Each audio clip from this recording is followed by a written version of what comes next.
সকল আজি ডিমেৰিট বিভক্ত আন্তৰ্জাতিক ব্যৱস্থাৰ পৰিসমাপ্তি এই পাঠটি আমি নেক্সট পাৰ্টলৈ আহিছোঁ আৰু আজি আলোচনা কৰিবলগীয়া অতি গুৰুত্বপূৰ্ণ প্ৰশ্নটো হ'ল শ্বক থেৰাপিৰ 4টা বৈশিষ্ট্য লিখা সাম্যবাদৰ পৰা পুঁজিবাদলৈ ৰূপান্তৰ হোৱা ই আটাইতকৈ ভাল উপায় নেকি এই প্ৰশ্নটো খুবেই গুৰুত্বপূৰ্ণ তাৰোপৰি যেহেতু এতিয়া আমাৰ ৰিভাইজ সিলেবাস দিছে আৰু ৰিভাইজ সিলেবাসতো এই প্ৰশ্নটোৰ ওপৰতে আমাৰ প্ৰজেক্ট দিয়া হৈছে এতিয়া প্ৰজেক্টৰ বিষয়ে আমি বেলেগ এদিনাখন আলোচনা কৰিম আজি আমি এই গুৰুত্বপূৰ্ণ প্ৰশ্নটো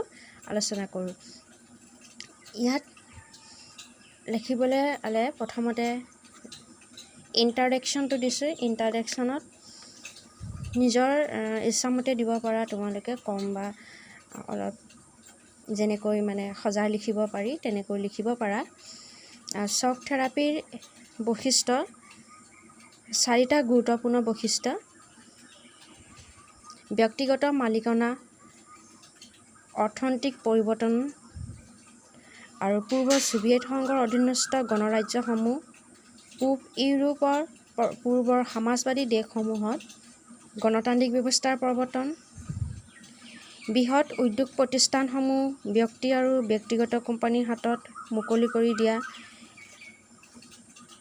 এইকেইটাই হৈছে আটাইতকৈ গুৰুত্বপূৰ্ণ বৈশিষ্ট্য আৰু